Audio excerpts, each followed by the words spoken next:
여러분 주말 잘 보내셨습니까? 뉴스파이터 김명준입니다. 세기의 핵담판이 이제 하루 앞으로 다가왔습니다. 김정은을 좋아하게 될지 판가름하는데 5초면 충분하다는 트럼프 대통령. 첩보 작전을 연상시키며 중국이 내준 비행기를 타고 싱가포르로 날아간 김정은 국무위원장. 여기에 기도하는 심정으로 지켜보겠다는 우리 청와대. 수험생은 시험 성적이 나쁘면 재수도 하고 삼수도 할 수 있지만 두 사람의 회담도 다음 기회라는 게 있을지 궁금합니다. 6월 11일 월요일 뉴스파이터도 살얼음판을 걷는 기분으로 시작해 보도록 하겠습니다. 자, 오늘 먼저 미북 정상회담 관련해서 양무진 북한대학원 대학교 교수와 함께 얘기를 나눠보도록 하겠습니다. 어서 오십시오. 안녕하십니까. 네. 자, 양 교수님 먼저 일단 우리 싱가포르 현지에 있는 취재기자 좀 연결해보고 잠시 뒤에 일단 대담을 좀 이어가 보도록 하겠습니다. 자, 일단 트럼프 대통령과 김정은 국무위원장 양 정상 수소의 지난밤 모습은 어땠고 또 오늘 일정은 무엇일지 체크를 한번 해보겠습니다. 싱가포르 미북 정상회담 특별 취재단의 이수아 기자 연결해보겠습니다. 이수아 기자. 네, 싱가포르입니다. 네, 일단 김정은 위원장의 숙소 지난밤 표정부터 알려주시죠. 네, 저희 취재진은 어젯밤 늦게까지 세인트 레지스 호텔에 머물면서 상황을 지켜봤는데요. 김정은 위원장의 모습을 보기는 어려웠습니다. 다만 참모진의 모습을 이곳저곳에서 볼 수 있었는데요. 저녁 8시 15분쯤 최선희 외무성 부상이 호텔 1층 로비를 왔다 갔다 하는 모습이 포착됐습니다. 또 당실세로 알려졌죠. 조용원 노동당 조직지도부 부부장으로 추정되는 인물도 어젯밤 10시쯤 저희 취재진에게 목격됐습니다. 조용원 부부장은 잠시 밖에도 나갔다 오는 모습을 보였는데요. 실내인데도 선글라스를 쓴 모습이 주위를 상당히 의식하고 있다는 인상을 받을 수 있었습니다. 사실 이번에 북한 수행당이 굉장히 많은 편입니다. 현송월, 삼지현, 관현학당 당장까지 눈에 띄었는데 밤 늦게까지 대책회의를 하면서 회담을 준비하는 모습을 엿볼 수 있었습니다. 또 자정쯤 된 시간에는 북한 경호원들이 빠지고 구루카라고 하죠. 네팔 경호원들이 경비를 서는 모습이었습니다. 네, 싱가포르는 우리보다 1시간 늦으니까 지금이 한 8시 한 22분쯤 됐으니까 아직까지 움직임이 활발하지 않을 것 같습니다만 이번엔 트럼프 대통령 쪽은 어떨까요? 궁금합니다. 네, 트럼프 대통령은 어젯밤 우리 시각으로 9시쯤 본인의 숙소인 샹그릴라 호텔에 도착했습니다. 들어오면서 현지인들의 많은 환영을 받았는데요. 아무래도 17시간이라는 비행시간이 굉장히 길었기 때문에 곧바로 휴식을 취하러 간 것으로 보입니다. 때문에 참모진을 비롯한 미국 대표단의 특별한 움직임을 포착하기는 어려웠습니다. 다만 통김 대사는 어젯밤에 일부 기자들과 만난 자리에서 오늘 최선희 외무상 부상을 만날 수도 있다고 언급했습니다. 자, 이수아 기자, 회담이 이제 하루 앞으로 다가왔습니다. 미북 회담의 그 실무진들은 그렇다면 오늘까지도 만날 가능성이 있는 건가요? 네, 그렇습니다. 이 성김 전 대사와 최선희 부상은 오늘 오전 10시 싱가포르 리츠카트 호텔에서 만납니다. 지금부터 약 40분 뒤인데요. 정상회담 하루 전일 오늘까지도 만난다는 것은 이 비핵화 의제 협상이 아직 마무리되지 않았다는 뜻으로 해석됩니다. 막판 합의문 문구 조율이 필요한 상황이거나 혹은 협상이 아직 끝나지 않았다는 두 가지 정도로 분석될 수 있습니다. 내일 단독회담의 의제가 사실상 비핵화 문제로 좁혀졌기 때문에 이 두 사람의 만남이 더욱 기대를 모으고 있습니다. 지금 이수아 기자의 얘기만 들어봐도 현지 분위기가 긴박하게 돌아간다 이런 게 느껴지는데 그렇다면 오늘 두 정상의 일정은 어떻습니까? 네, 일단 싱가포르 정부를 인용해야 할 것 같은데요. 발표에 따르면 우선 트럼프 미국 대통령은 한국 시간 정오에 싱가포르 총리와 만나게 됩니다. 이 자리에서 트럼프 대통령은 회담 개최에 대해서 싱가포르 정부에 대단히 감사하다는 메시지를 전할 것으로 보입니다. 그 뒤 오후에는 싱가포르 미국 대사관 관련 일정이 있는 것으로 알려졌는데 그 외 일정은 아직 알려지지 않았습니다. 김 위원장의 경우에는 북한의 특성이기 때문에 일정이 전혀 공개되지 않았습니다. 물론 일정 없이 오늘은 호텔에서 회담 전략을 짤 수도 있겠지만 김 위원장이 이례적으로 이틀 전에 온 만큼 어떤 특별한 일정이 있을 수 있다 이런 전망은 나오고 있습니다. 실제로 양 정상 숙소는 불과 600m 떨어져 있습니다. 때문에 일각에서는 깜짝 만남이 있을 수 있지 않을까 하는 추측도 나오고 있습니다. 자, 끝으로 이수아 기자, 대한민국 언론들의 특별 취재단은 물론 그렇겠습니다만 세계 각국의 언론들도 이번 회담에 촉각을 곤두세울 것 같습니다. 네, 여기 현지 시간은 이제 오전 8시 20분을 지나고 있습니다. 이른 시간부터 이곳 미디어 센터로 세계 곳곳 취재진들이 모여들고 있는데요. 등록된 기자가 약 3,000명인데 오늘은 싱가포르 현지 전문가들까지 합세해서 상당히 많은 인원들이 이곳에서 취재를 할 것으로 보입니다. 제가 있는 이곳 중계석은 야외 중계석이고요. 제 뒤로 싱가포르를 상징하는 건물이죠. 마리나 베이 샌즈 호텔을 보실 수 있습니다. 저희 MBN도 이 자리에서 이번 정상회담이 끝날 때까지 끝까지 자리를 지킬 거니까 여러분도 지켜봐 주시기 바랍니다. 지금까지 싱가포르에서 MBN 뉴스 이수아입니다. 네, 우리 특별 취재단, MBN 특별 취재단 포함해서 대한민국 언론들이 그리고 전 세계 언론들이 지금 전해드린 것처럼 촉각을 곤두세우고 두 정상의 일거수일투족을 또 오늘 많은 소식들을 쏟아낼 것 같습니다. 자, 관련해서 이제 양 교수님과 얘기를 나눠보겠습니다. 조금 전에 이수아 기자가 설명한 부분에서 일단 아직까지 두 정상이 좀 이른 시각이긴 합니다만 지금 움직임은 없고 어젯밤에도 두 정상의 거리 숙소가 570m인데 글쎄요, 뭔가 교감을 나누지는 않았지만 뭔가 그래도 신경전 같은 거 좀 있었을 수도 있을 것 같습니다. 어떻습니까?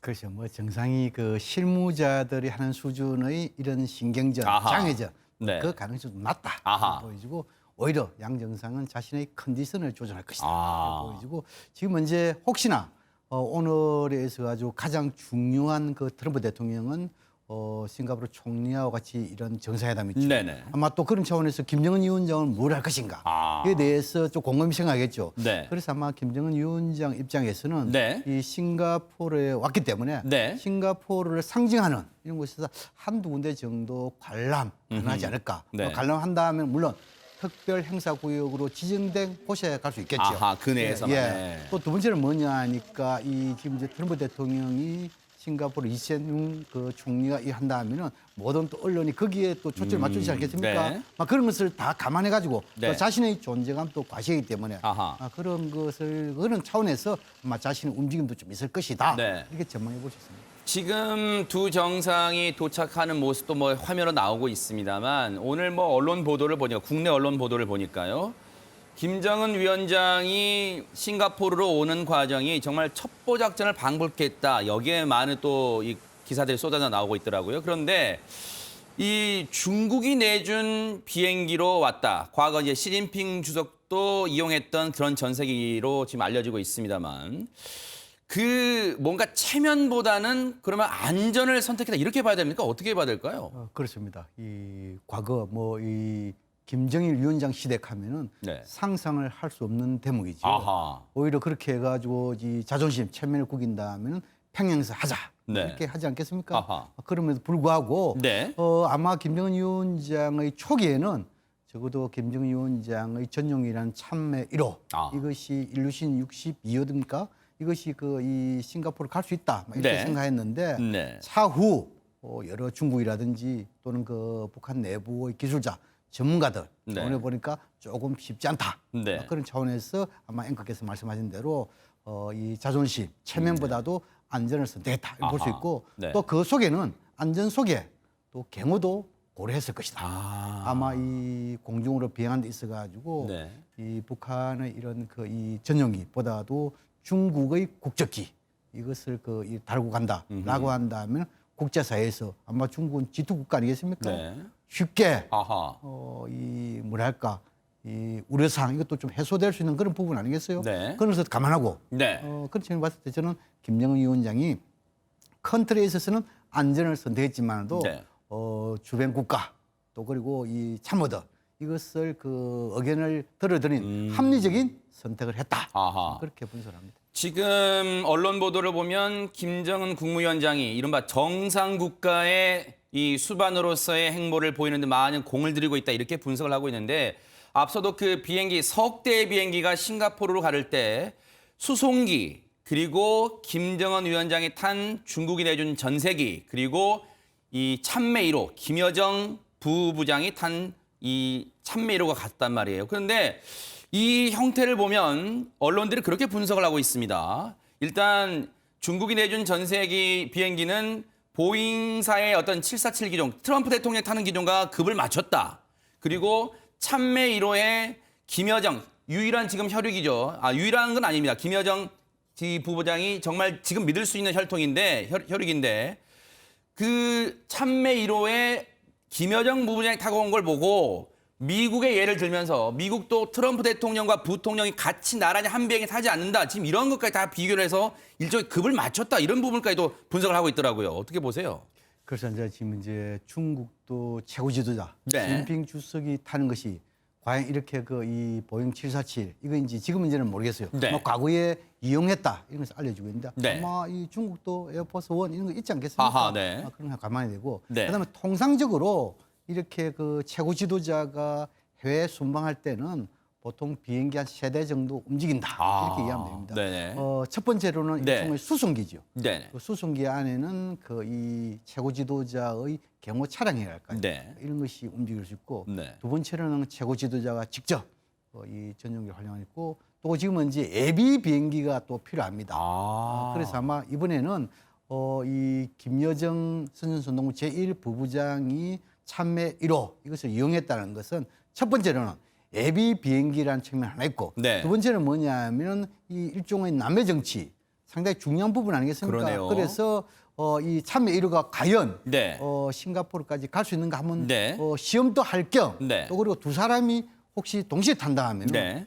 혹시나 잘못되면 문제가 있을 수 있지 않습니까? 아. 그러면서 다 감안해가지고 그게 기본이군요. 그렇죠. 아. 감안해가지고 김여정 제1 부부장은 네. 참매 1호를 타고 김정은 위원장은 아마 중국에서 내준 전용기를 탄 거 아니겠느냐 아하. 이렇게 저는 분석합니다. 지금 뭐 초특급 의전이라는 표현이 국내 언론 보도에서 심심찮게 나오고 있습니다. 그런데 앞서 제일 먼저 이륙한 싱가포르를 향해 이륙했던 수송기에는 이 김정은 국무위원장이 이용할 특급 방탄 차량뿐만 아니라 이동식 화장실도 포함되어 있다는 보도가 나오고 있어요. 이게 어떤 건강 문제가 중요한 어떤 이 정보가 될 수 있다는 그런 것 때문에 그런가요? 어떻습니까? 왜 이동식 화장실을 가지고 가나요? 글쎄요, 뭐 이 정보, 첩보 네. 이런 사람들 있어서는 그런 것이 상당히 중요하겠죠. 아하. 뭐 화장실에 여러 가지 이런 걸 통해 가지고 건강도 체크할 수 있고 아. 또 뭐 머리카락이라든지 이런 거 있지 않습니까? 네. 그래서 아마 김정은 위원장이 있어가지고 이 그런 부분도 충분히 고려했을 것이고 네. 특히나 그 최고 지도자가 해외에 나온다 하면은 지도 통신회가 있습니다. 아하. 그건 뭐냐니까 본국에 군사 최고사령관으로서 네. 언제든지 지휘할 수 있는 그런 체계가 아하. 이 지금 이제 경호 차량에 다 준비가 되어 있단 아, 말이에요. 그런가요? 예. 네. 그래서 그런 부분을 내가 또 감안해가지고 네. 아마 어느 나라도 네. 이 특별한 것을 제외하고는 네. 경호 차량은 다 해 나갈 때 동시에 네. 가지고 나간다 아하. 이렇게 이해하면 될 것 같습니다. 앞서도 제가 오프닝 때 말씀드렸습니다만 이 트럼프 대통령이 이번 세기의 핵담판을 앞두고 뭔가 이 자신감을 내보이는 발언들을 많이 했습니다. 이 김정은 국무위원장의 진정성을 파악한 데는 1분이면 충분하다. 그리고 앞서도 말씀드렸지만 김정은 국무위원장을 좋아하게 될지는 5초면 충분하다. 이런 자신감에 찬 발언들을 내놨는데 앞서 트럼프 대통령이 했던 발언 좀 들어보시고 이어가 보도록 하겠습니다. No, I didn't say that. I said I've been preparing all my life. I always believe in preparation, but I've been preparing all my life. It's a one-time shot, and I think it's going to work out very well. That's why I feel positive, because it makes so much sense. I think within the first minute, and if I think it won't happen, I'm not going to waste my time. I don't want to waste his time.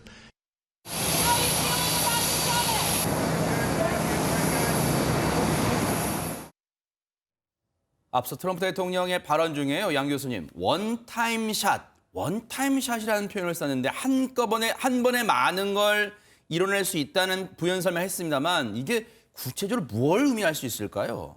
그렇죠. 뭐 이 트럼프 대통령이 지금 이제 70대 한 뭐 초중반 네네. 이렇게 된다 하면 지금은 이제 이 평생을 이 북미 정상회담 성공 개최를 위해서 준비했다 아하. 이렇게 했는데 지금은 이제 여기에서 지금 이제 멘트가 이 한 방에 네. 또 지금 이제 5초 내에 아하. 1분 내에 1분 내에. 네. 참 이건 뭐 아마 이것은 수사래요. 그만큼 저 사람을 보는 눈이 있다 아. 이렇게 보여지고 두 번째로는 지난 네. 일전에 그 김정은 위원장의 서신 네. 거기에 대해서 좀 자신감을 얻었다 아하. 이렇게 봐야 되겠죠. 네. 그런데 이제 이 속에는 네. 이 북한 대북 메시지 네. 또 그리고 미국 국내 메시지 모두 담겨 있다. 네. 다시 말해서 트럼프 대통령은 북한에 있어가지고 대화를 구걸하지 않는다. 아하. 대화를 위한 대화는 하지 않는다. 아. 반드시 네. 미국의 국가 이익에 도움되는 네. 세계의 비핵화에 도움되는 네. 이러한 대화를 한다. 뭐 네. 이런 메시지 담겨 있고 지금 이제 이 북한에 대해서는 네. 마지막 지금 이제 핵심적인 어제에 대해서는 아하. 합의에 다져 있지만도 네. 부수적인 어제 네. 이 마지막까지 북한 압박하면서 이 부수적인 어제에 대해서 김정은 위원장 또 결단을 좀 내려달라. 아하. 뭐 이런 메시지도 동시에 네. 보내고 있다. 저는 네. 그렇게 생각합니다. 근데 오늘 모 언론의 이제 단독 보도를 보니까 지난번에 김영철 통일전선 부장이 이 미국을 방문해서 트럼프 대통령을 예방했을 때 김정은 위원장이 친서를 전달했잖아요. 근데 그 친서 내용이 공개가 된 것 같은데 다음 달 평양에서 2차 회담을 열자라고 트럼프 대통령이 제안했다는데 그러면 내일 있을 회담이 혹시 잘 안 돼도 다음 달 평양에서 다시 한번 더 긴밀하게 밀도 있게 논의해보자 이런 연장선상으로 해석해야 되는지 아니면 이 내용을 어떻게 해석해야 될까요? 그래서 이제 지금은 이제 이 김정은 위원장의 이 트럼프 대통령에 대한 친서 뭐 공개는 안 됐지만 네. 트럼프 대통령이 약간 네. 언급을 했죠. 아하. 뭐 예를 들어 가지고 이 서로 만나기를 고대한다. 정상회담이 기대된다. 네. 뭐 이런 이야기 했죠. 네. 그런 측면을 봤을 때 아마 김정일 위원장의 친서 속에 네. 비핵화에 대한 의지 이런 것도 있고 또 이 트럼프 대통령이 적절한 시기에 평양 초청 뭐 이런 것도 이야기 있겠지요. 아. 그러나 아마 이런 부분에 대해서는 저는 뭐 의례적인 것이라 생각하고 아, 그러나 네네. 잘 되면은 네네. 뭐 제가 보기에는 지금은 이제 1차는 상국이 싱가포르에서 하지만도 2차는 평양에서 할 수 있고 3차는 워싱턴에서 할 수 있다. 아. 뭐 이것이 또 바뀔 수 있겠죠. 아하, 네. 그러나 충분하게 네. 이 비핵화라는 것은 상당히 시간이 필요한 거 아니겠습니까? 네. 짧게는 뭐 트럼프 대통령 입장에서는 2020년 재선이 있는 거기까지 완성을 하겠다. 네. 이런 시간을 압축하는 그런 측면도 있겠죠.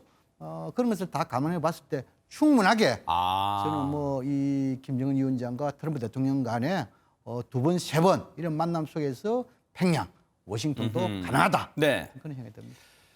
그러니까 지금은 어떤 걸 단언할 수가 없는 상황일 것 같습니다. 그런데 그 언론들이 그런 걸 좀 얘기하더라고요. 그렇다면 앞서 우리 청와대는 기도하는 심정으로 지켜보겠다 했는데 내일 있을 북미 회담이 성공했다는 평가를 얻으려면 그 성공했다고 평가할 기준은 과연 대체 뭐가 될까요? 그 지금 이제 어제는 네. 나왔지요. 어제라는 것은 한반도의 비핵화, 네.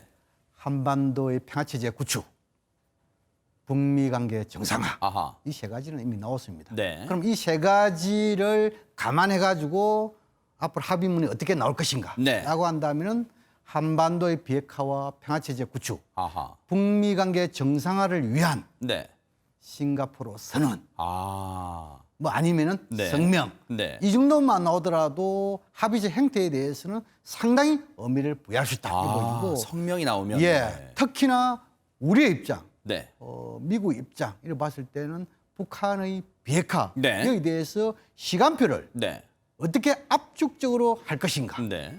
그리고 또 초기 단계, 네. 비핵화 이행에 있어 가지고 초기 단계에 네. 무엇을 어떻게 할 것인가. 네. 또 더 들어간다면은 종전 선언. 네. 그리고 불가침 협정과 관련해 가지고 이런 부분이 어떻게 녹여 들어갈 것인가. 네. 또 그리고 이 합의 선언을 이행하기 위한 기구를 어떻게 내놓을 것인가. 아. 또 지금 앵커께서 말씀하신 대로 차기 북미 정상회담 시기를 어떻게 할 것인가. 아하. 뭐 이 정도 들어간다면은 저는 첫 만남이 있어 가지고 아주 의미 있는 만남이 될 것이라 생각하고 네네. 여기에 하나 더 네. 강조점을 낸다면 미국을 비롯한 국제사회 네. 바라는 완전하고 검증 가능하며 대도를 쓰는 비핵화, 네. CVID 아하. 이것이 어떻게 맹기될 것인가. 네. 이것이 핵심적인 사항이 아니겠냐. 아하. 그렇게 볼 수 있습니다. 어제 청와대는 문재인 대통령이 싱가포르로 갈 가능성을 묻는 청와대 출입기자들 질문에 가능성을 상당히 낮게 보고 일축하는 그런 분위기였는데 어제 남관표 국가안보실 2차장이 갔단 말이에요, 싱가포르로. 그런데 물론 남 차장은 이 현지에서 혹시 일어날 수 있는 어떤 이 재반 사항에 대해서 즉각적으로 대처한다고 했습니다만 그렇다고 하더라도 여전히 문재인 대통령이 싱가포르 갈 가능성은 1%도 없는 겁니까? 어떻게 봐야 될까요? 남간표 이 안보실 2차장이 갔다. 이것은 그만큼 북미 정상회담이 이 한반도 문제에 직접 관계돼 있다. 네. 그만큼 가치가 크다. 그리고 아하. 최후 마지막까지 네. 이 북미 대화의 성공적 개최를 위한 대화의 촉진자로서 역할을 하겠다. 아. 또 그리고 국민과 함께 네. 이것을 바라보겠다. 뭐 아. 그런 차원에서 의지의 표시로서 난간표 제2차장이 갔다. 아하. 볼 수 있고 네. 지금 이제 종전선언 네네. 이 부분에서 현 단계 네. 봤을 때는 남북미 삼국 정상에 의한 싱가포르에서 선언 가능성은 점점 낮아지고 있다. 네. 저는 그렇게 보겠습니다. 아하.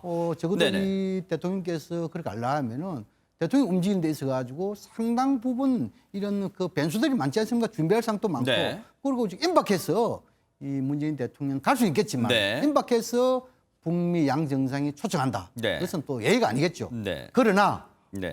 이미 종전선언 부분에 대해서는 상당히 중요합니다. 아하. 북한의 안보 우려 사항을 해소하고 네. 북한의 비핵화를 촉진시킨다는 의미에서 네. 종전선언은 중요하다. 또 그리고 이 종전선언에 대해서는 이미 남북 정상 간의 판문점 선에 네. 연내 한다는 것이 맹시돼 있고 아하. 또 한미 정상회담 네. 또 북미 간 있어가지고 정상 간에도 이 종전선언의 필요성 시급성에 대해서는 공감하고 있기 때문에 아. 이번 싱가포르 북미 선언에 있어서는 네. 종전선언을 관련해 가지고 문구에 맹시 정도는 할 것이다. 아. 예, 다시 말해서 판문점 선언을 재확인한 차원에서 네. 연내 아하. 종전선언을 위해 북과 미국은 적극 협력한다. 네. 이 정도의 문구는 들어갈 것으로 아하. 전망합니다. 저는 이 개인적으로는 양 교수님의 어떤 분석 전망이 상당히 저한테는 개인적입니다만 이 상당히 신빙성이 다가오는 게 지난번에 그 전문가들 분석 때 6월 10일에 미북 정상회담이 열릴 것이다라고 반드시 열릴 것이다라고 전망하셨고 근데 그 중간에 트럼프 대통령이 갑자기 취소를 하면서 이 많은 변수가 있을 거다 했는데 결국은 양무진 교수님 예상대로 6월 10일 열리게 됐잖아요. 그래서 저는 이번 분석도 상당히 의미가 있다 이런 생각 드는데 자 이런 가운데요. 뭐 오늘 로이터 통신 보도가 전해지긴 했습니다만 김정은 위원장이 내일 오후 2시 비행기를 출국이 예정돼 있다. 지금 이런 보도가 나오고 있어. 이 부분은 또 어떻게 받아들여야 될까요?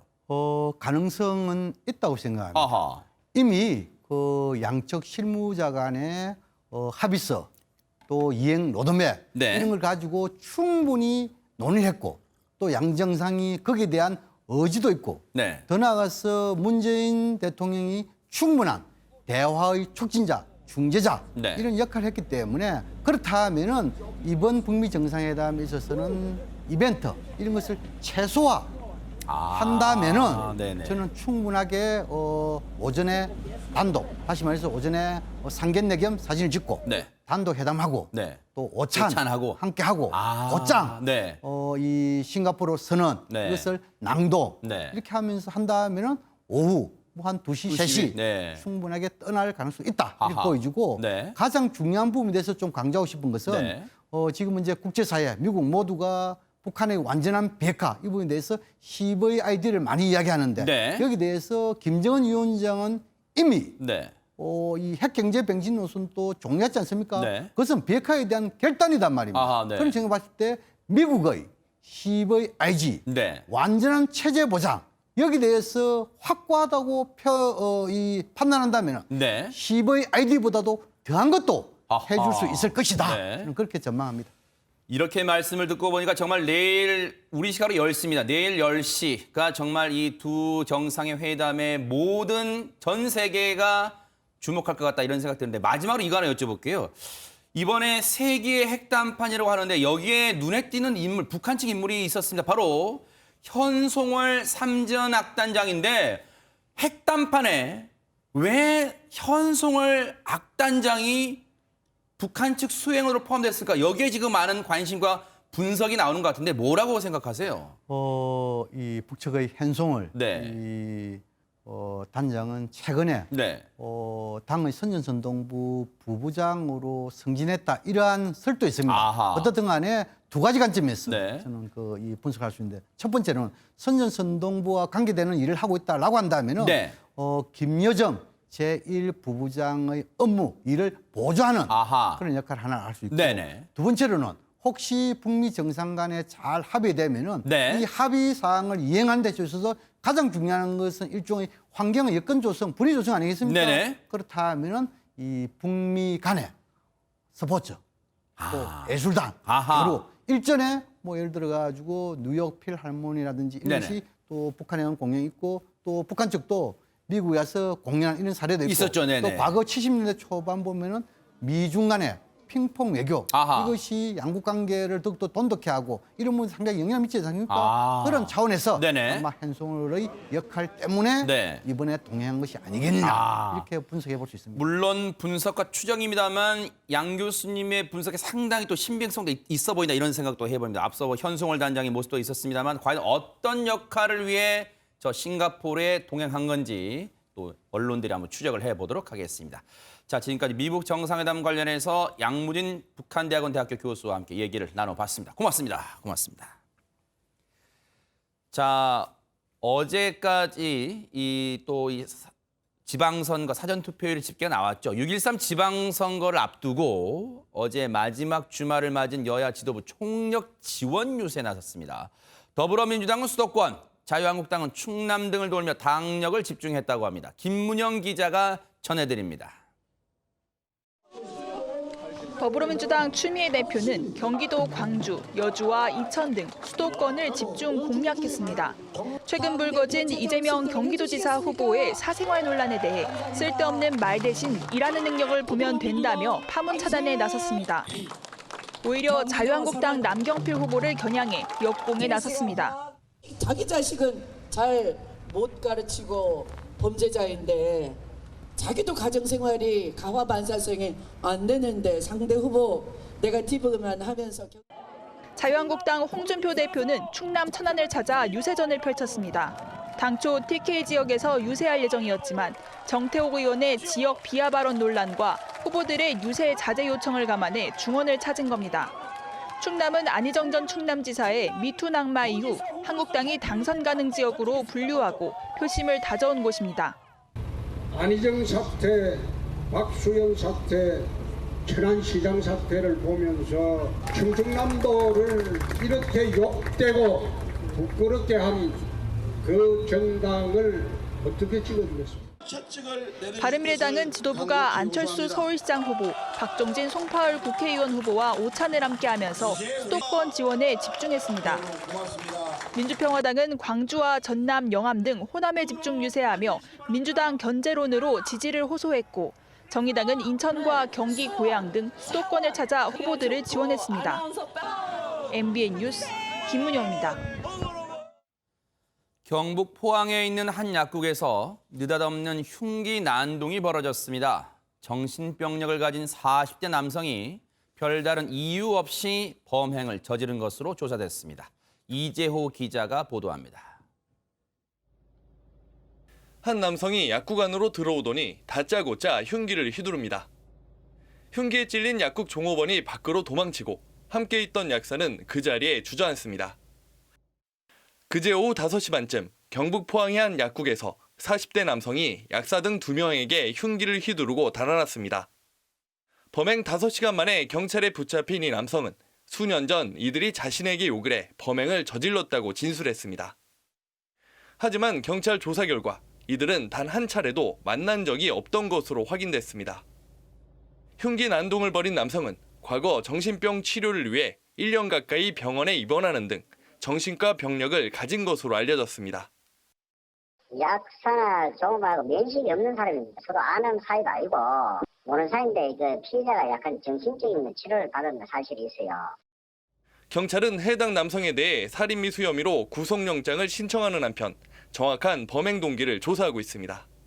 MBN 뉴스 이정입니다.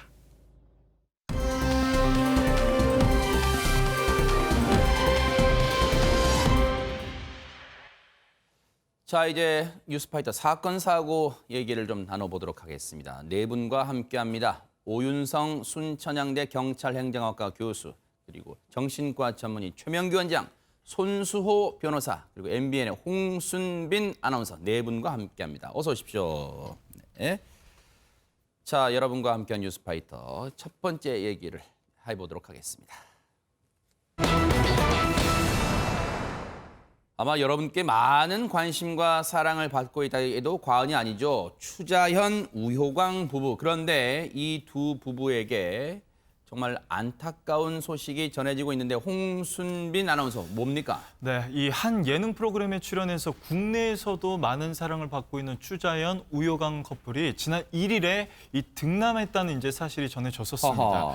당일에요, 우효광 씨, 추자현 씨, 그리고 소속사 측 모두 무사히 아들을 출산했다 이런 내용을 밝혔는데. 네, 근데 아들을 낳았으면 좋은 얘기인데 왜 지금 요즘 걱정을 하는 거예요? 그런데 이제 바로 문제가 여기부터 시작이 되는 겁니다. 이날 밤에요, 추자현 씨가 갑작스런 경련 증세를 보이기 시작합니다. 아이고. 그래서 응급실로 실려갔다, 이렇게 이제 회복 중이다 이런 얘기가 이제 전해졌었거든요. 네. 그렇게만 이제 알고 있었는데 네. 응급실로 이제 이송된 지, 그러니까 출산을 한 지 열흘째 되는 바로 어제 네. 한 매체에서 기사가 나왔습니다. 뭐라고요? 그 기사 내용을 보니까 추자현 씨가 출산 후 경련으로 응급실에 실려간 뒤 현재까지, 그러니까 열흘이 되도록 의식이 돌아오지 않고 산소호흡기에 의지해서 중환자실에 있다 이런 내용이 어제 나왔던 겁니다. 네. 이런 내용이 나오니까 네. 이 해당 기사에는 정말 걱정된다, 네. 응원한다라는 댓글들이 이제 달리기 시작했던 거죠. 아니 그러면 이거를 예를 들어 확인하려면 일단 일반인들 또 언론들도 사실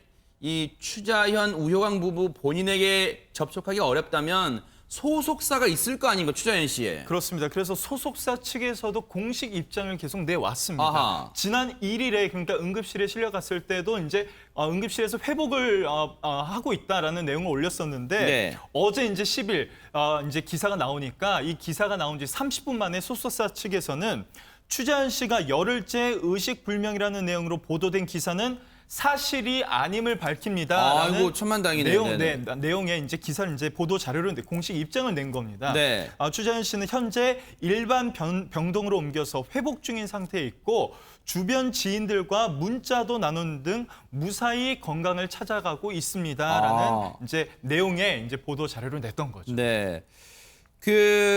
최명규 원장님, 소속사 입장을 보니까요. 그런 설명이 있네요. 부연 설명이. 추자현 씨가 지난 금요일 새벽, 그러니까 4일 날 공식 입장을 했으니까 그 전에 얘기한 거예요. 추자현 씨가 지난 금요일 새벽, 그러니까 한 이달 초순쯤 되겠네요. 출산 후 밤늦게 경련 증상을 보여서 즉시 응급실로 이송되어 응급치료를 받고 현재 회복 중에 있다. 자세한 병명과 원인은 검진 중에 있다. 의사의 권고에 따라 안정을 취하고 있다. 물론 지금 앞서 소속사가 지금은 이 의식도 회복 중이고 의식불명 상태가 아니고 건강을 회복 중이라는 다행스러운 소식을 전해왔습니다만, 만약에 최명규님 조심스럽습니다만 경련 증상, 출산 후 경련 증상 보이는 건 어떤 거예요, 대체? 이제 크게 두 가지 경우가 있는데요. 첫 번째 경우는 이제 출산과 관련돼서 갑자기 혈압이 높아지게 되는 경우가 있습니다. 네. 임신성 고혈압이라고 하고요. 과거엔 이제 임신 중독증이라고 했었습니다. 네. 보통은 이제 임신 후반기부터 혈압이 서서히 올라가기 시작해서 네. 거기에 대해서 출산 전에 적절한 조처를 갖다 취하게 되는데요. 어떤 경우에는 출산 후에 갑자기 올라가는 수도 있어서 네. 그럴 때 이제 응급 조처를 취하게 되고 혈압을 낮추면 되고요. 네. 또 다른 가능성은 이제 출산 과정에서 출혈이 너무 많거나 그렇게 되게 되면은 네. 뇌에서 갑자기 피가 모자라게 되면서 아하. 그로 인해서 이제 경련을 하게 될 수도 있습니다. 아. 그러나 그 역시 적절하게 빨리 수혈을 하고 조처를 네. 취하면 회복되는데 대부분의 경우에는 큰 문제는 없습니다. 아하.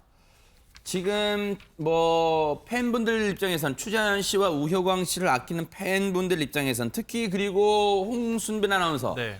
추자현 씨 하면은 국내에서도 인기 있습니다만 특히 중국에서 많은 인기를 얻고 있잖아요. 그렇습니다. 이제 네. 중국에서 그 드라마 배우로서 굉장히 많은 사랑을 받고 네. 있습니다. 실제로 이 추자현, 우효광 씨 커플도 이 중국 드라마에서 이제 인연을 맺게 됐었던 거죠. 네. 2012년에 말할 여우적 행복 시광이라는 이제 드라마에서 뭐 피트니스 뭐 여사장과 그리고 이제 손님과의 어떤 이제 만남 뭐 이런 내용으로 이제 인연을 맺기 시작했는데 네. 그렇게 이제 인연을 쌓아서 이제 지난 1월에 결혼을 하고 우리나라 이제 예능까지 이 부부가 같이 진출을 해서 네. 그동안 많은 사랑을 이제 받아왔습니다.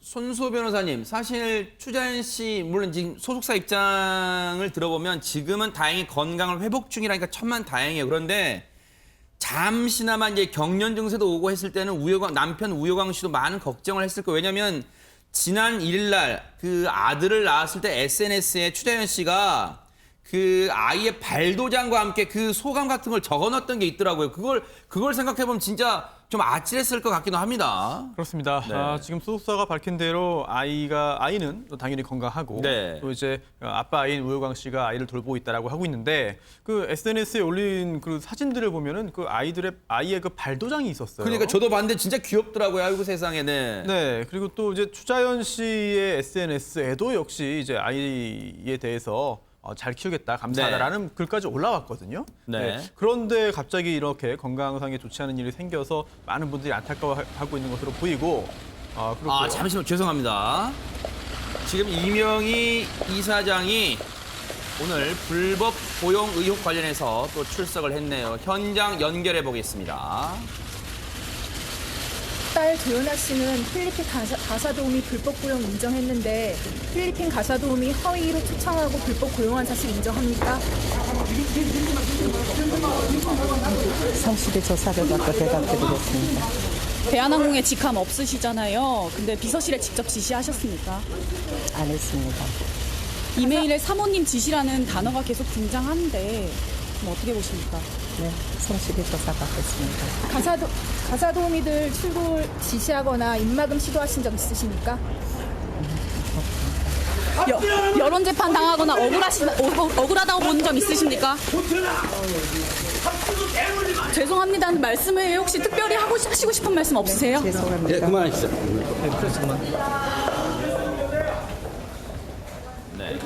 지금 이명희 정확히 말하면 전 이제 이루재단 이사장이죠. 오늘 출석을 했습니다. 필리핀 출신 가사 도우미를 불법 고용한 의혹, 그러니까 이 국내에 와서 연수를 받는 것처럼 대한항공 연수를 받는 것처럼 위장해서 실제로는 가사 도우미로 고용한 의혹 관련해서 오늘 출석을 했습니다. 일단 여러 가지 기자들의 질문에 이 혐의 관련 질문에는 부인을 했는데 과연 어떤 얘기를 안에 들어가서 할지 그리고 나올 때는 어떤 표정일지 또 뉴스파트가 계속해서 추적해 보도록 하고 이 얘기는 잠시 뒤에 추자연 우효광 씨 부부 얘기를 마무리 짓고 이어가 보도록 하겠습니다. 자, 앞서 손수호 변호사님 죄송합니다. 앞서 이제 아이의 태어났을 때 아들 낳았을 때 추자연 부부 우효광 씨 부부의 어떤 기쁨 SNS 내용 좀 전하다가 넘어갔습니다. 말씀하시죠. 네네. 네, 추자연 씨가 이런 말을 했어요. 드디어 이제 아이가 세상에 왔다. 축하해 주신 분들에게 감사드린다. 아이는 정말 건강하다라는 말을 했고요. 네. 남편인 우효광 씨 역시 이제 SNS에 글을 올렸습니다. 여보 수고했다. 네. 추자연 씨에게 하는 말이겠죠. 그리고 오늘 이제 세상에서 또 너를 사랑할 한 남자가 생겼다라고 네. 하고 있습니다. 네. 그리고 너희 모두 하늘이 내게 내린 은혜야라는 말을 남기면서 출산 네. 새 생명이 태어난 점에 대해서 참 감격하는 그런 이야기를 남겼는데. 네.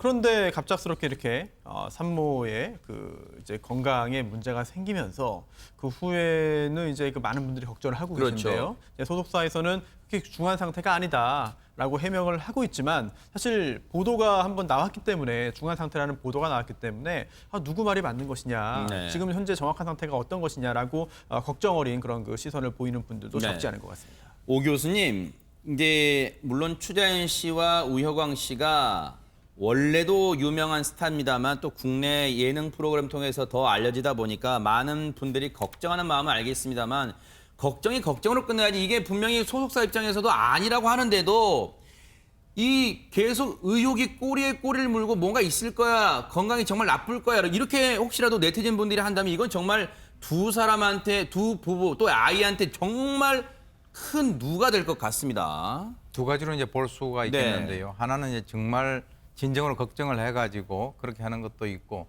또 이제 이 연예인들의 사생활이라고 하는 것은 사실 그 관심 있는 사람들의 입장에서는 상당히 뭔가 이렇게 까십거리로 하기가 쉬운 그런 상황이거든요. 네네. 사실은 이제 처음에 입원을 할 때 폐가 좀 문제가 있어가지고 산소 호흡기를 달았던 것은 이제 사실인 거로 밝혀졌는데 중요한 것은 이제 그 환자의 상태가 시간이 경과함에 따라서 점차적으로 좋아지고 있는데 그 산소 호흡기를 달았다라고 하는 그 이유 하나만으로 이제 아주 위급하다 이런 식으로 이제 소문이 좀 나쁜 쪽으로 이게 퍼지고 있는데요. 네. 이번에 이제 그 소속사에서 공식적인 입장을 분명히 밝혔으니까 나머지 이제 좀 관심 있는 팬들도 이걸 좀 지켜보는 그래 이 두 부부가 이번에 등남을 하고 네. 뭔가 이렇게 그 행복한 생활을 할 수 있도록 옆에서 축복을 해주는 그런 분위기가 상당히 중요한 것 같습니다. 네.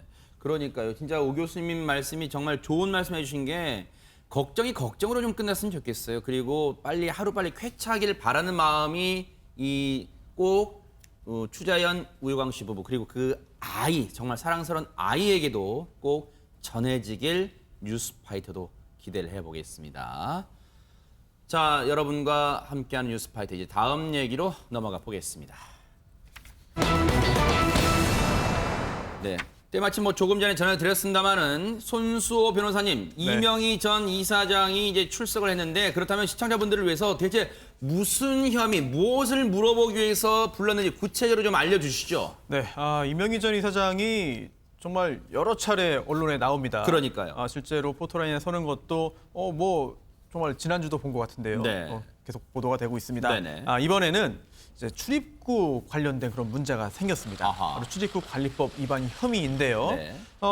이제 필리핀에서 이제 그 가사도우미를 불법으로 이제 고용했다라고 하는 겁니다. 네. 즉 외국인을 고용하기 위해서는 여러 가지 요건들을 다 준수를 해야 돼요. 네. 엄격하게 규정들이 마련되어 있습니다. 네. 그리고 출입국 관리법에는 그러한 요건을 갖추지 않은 상태에서 외국인을 불법으로 고용했을 경우에는 징역형도 가능합니다. 그래요? 이제 법정형이 3년 이하의 징역 또는 2천만 원 이하의 벌금이거든요. 법정형이.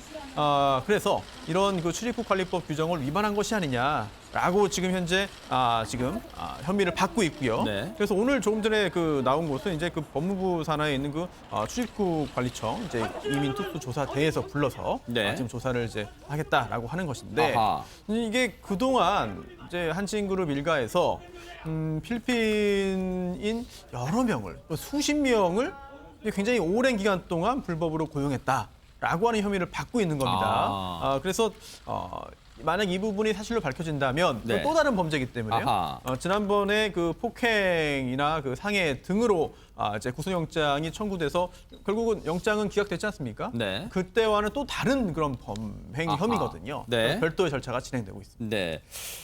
지금 오 교수님 사실 지난주였나요? 지난주였던 걸로 기억합니다만 그 딸 이명희 전 이사장의 딸 조연아 씨도 가사도우미 불법 고용 혐의로 이제 소환 포토라인에 섰단 말이에요. 이제 그때 이제 이 조연아 씨는 이 관련해서 이 무리를 일으켜 죄송하다는 표현으로 애둘러 얘기를 했습니다만 일단은 그러면 그때 당시 모습 좀 보시고 제가 오 교수님께 질문을 이어가 볼게요. 한번 보시고 이어가 보겠습니다.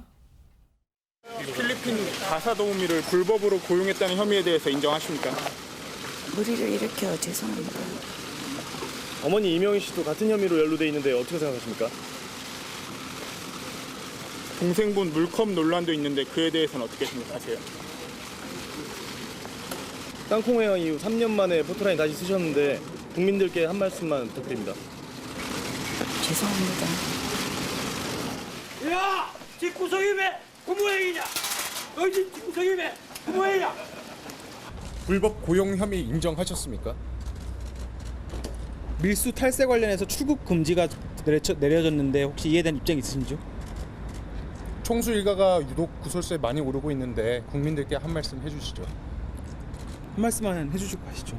죄송합니다. 죄송합니다는 말씀 마시고요. 다른 말씀 한 말씀 부탁드리겠습니다.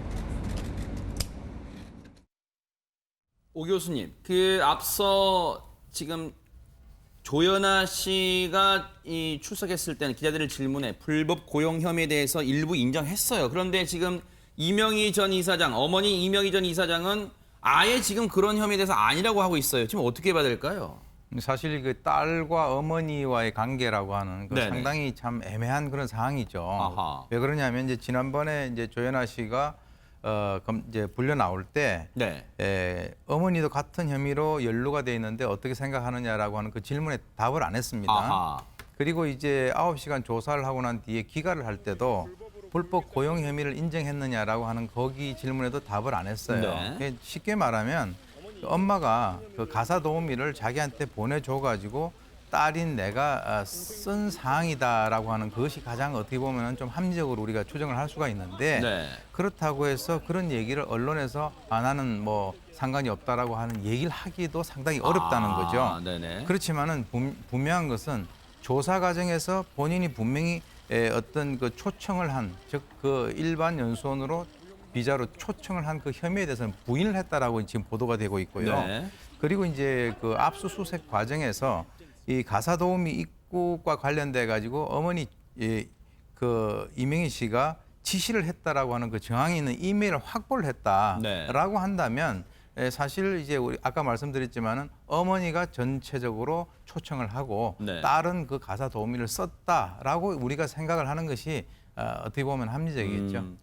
조금 전에 보여드린 그 이메일조차 기자들이 물어봤는데 저렇게 이메일로 지시한 적이 있냐 했더니 아니라고 지금 거의 모든 것에 대해서 아니라고 일관하고 지금 들어갔어요. 근데 앞서도 그 화면 좀 보여주세요. 앞서 그 정말 화면이 잘 분할된 거 있잖아요. 왼쪽과 오른쪽. 이명희 전 이사장과 그리고 조연아 씨. 최명기 원장님. 굳이 한번 비교를 하자면 포토라인에 섰던 두 모녀의 모습에서 발언 말고도 어떤 태도나 표정에서 차이점이 좀 있을 수 있어요. 어떻습니까?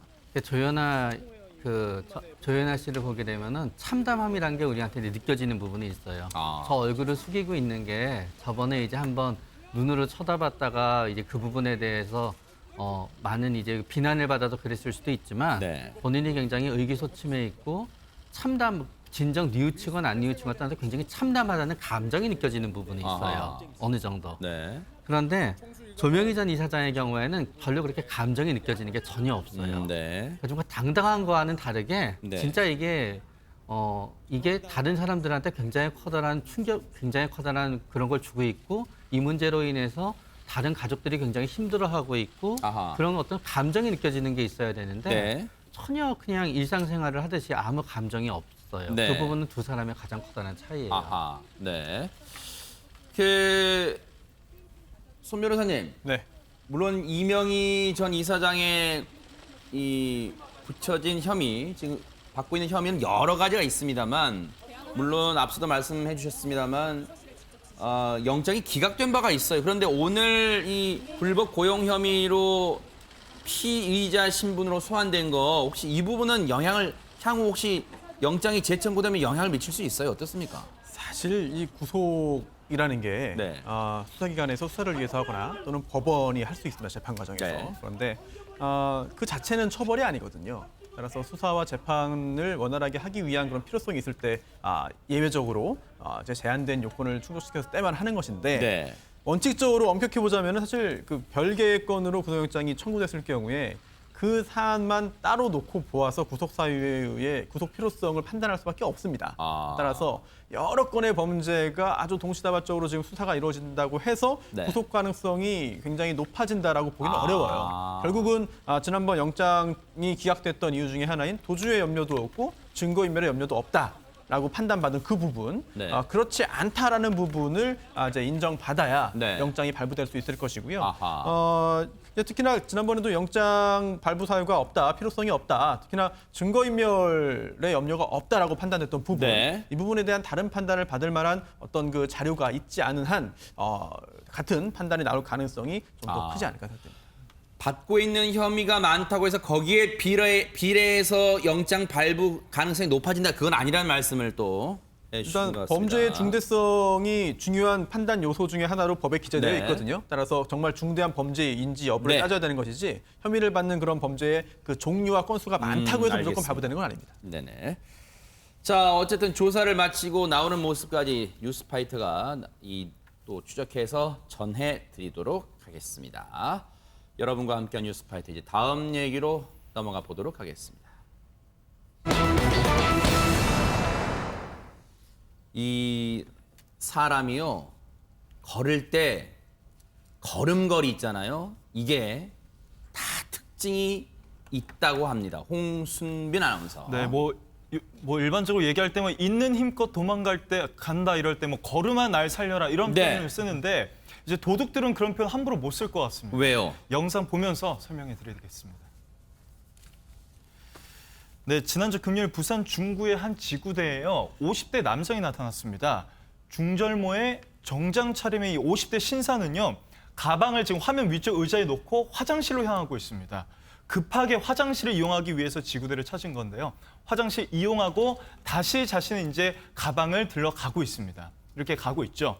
그런데 지구대에서 근무하던 이 경찰한테 이 남성의 모습이 어딘가 좀 익숙했다고 합니다. 지금 화면 오른쪽에 경찰들이 지금 책상에서 뭔가를 확인하더니 다시 그 50대 남성을 따라가는 장면이 지금 CCTV에 이제 포착이 된 겁니다. 아니 왜 화장실 사용료를 안 낸 거예요?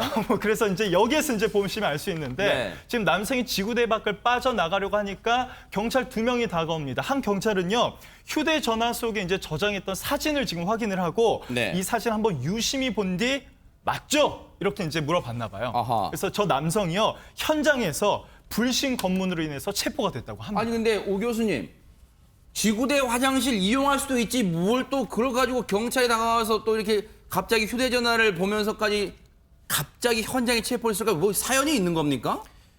그게 이제 지금 한 20일 전에요. 네. 이 관내에서 아주 소액 절도 사건이 있었어요. 아하. 그래서 이제 거기에 그 잡화점에서 뭐 장난감 안경 하나, 그리고 뭐 유성 마크, 공책 이런 많은 이하의 절도 사건이 발생했는데 그 당시 이제 CCTV를 분석을 한 것이죠. 아하. 그런데 이제 사실 이번에 들어온 저 50대 남성이 네. 여러 가지 어떤 옷이라든가 지금 보면 상당히 좀 특이하지 않습니까? 그러니까요. 네. 예, 거기다가 이제 아주 전형적인 팔자걸음을 걷고 있거든요. 아하. 그래서 이제 그 이번 사건에서 저 범인을 근거로 진짜 팔자걸음 걷네요, 진짜. 네. 네, 그렇습니다. 그래서 네. 이제 아마 걸음걸이 분석을 가지고 이제 그 의심을 했다라고 하는데 네. 예, 사실은 그 이것은 직업 의식과 네. 그리고 이제 저 사람의 사진을 인화를 해가지고 네. 그 해당되는 경찰관이 가지고 다녔다 그래요. 아하. 그리고 지금 좀 보충 설명을 해드리면 네네. 이 걸음걸이 분석이라고 하는 것이 우리가 이제 법 보행 분석이라고 얘기를 아, 합니다. 네네. 그래서 사람마다 걸음걸이가 상당히 다 다르기 때문에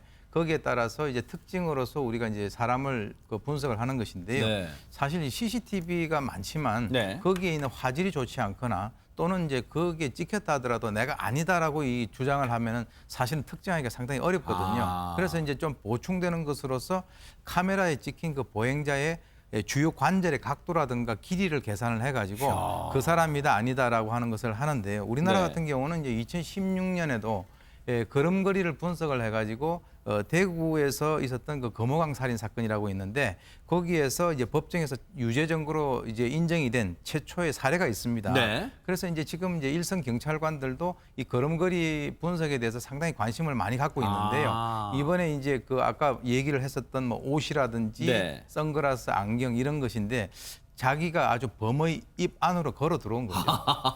아니 그러면 오 교수님, 우리한테 이 손가락에 지문이 있는 것처럼 저 법보행, 즉 걸음걸이도 하나의 지문처럼 이 작용할 수 있다는 거예요? 그게 다른 거예요, 사람마다? 그게 이제 사실 네네. 그 나라에 따라서 좀 다를 수가 있어요. 네. 왜 그러냐? 우리나라 같은 경우는 이제 CCTV가 즉 400만 대 이상 되는 그런 곳이고요. 아하. 그리고 이제 또 차량에 전부 다 블랙박스가 있지 않습니까? 맞아요. 네. 만약에 이런 어떤 그 환경이 구축되어 있지 않는 그런 곳에서는 법 보행 분석을 하려고 하더라도 자료가 없겠죠. 그런데 우리나라 같은 경우는 아주 그게 잘 돼 있고, 네네. 그래서 이것이 사실은 이제 영국에서 그 런던 그 메디컬 센터에 있는 그 족병학과라고 하는 데가 있습니다. 아하. 그래서 거기에서 헤이든 켈리 박사가 이걸 개발을 한 것인데 우리나라가 이것을 빨리 도입을 해가지고 지금 한국인의 걸음걸이에 대한 특성 분석에 대한 데이터베이스를 구축을 하고 있는 중이고요. 네.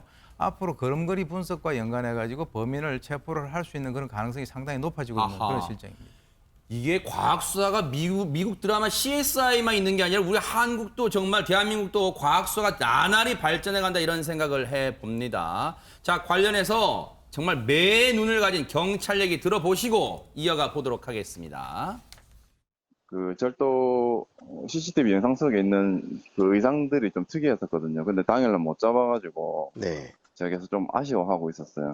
그래가지고 그래가지고 그 들어왔을 때 그분 그 의상 자체가 옷 자체가 그날 당일날 신었던 신발하고 거의 유사했고 그 바지도 비슷한 색깔이고 그래가지고 일단은 선글라스 낀 모습 그리고 그런 것 때문에 일단은 특정을 하게 됐습니다. 그 사람이 들어오는 걸음걸이 모양새 보고 딱 전에 좀 어디서 본 것 같다 이렇게 생각이 드신 거예요?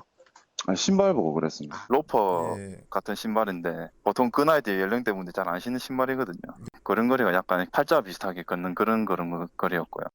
근데 그 사람 그날 절도가 있었던 날에 그 행동이라든지 이라든지 아니면 그 뭐 평소에 하는 행동 보니까 좀 상습성이 많은 걸로 판단이 돼요. 그래가지고.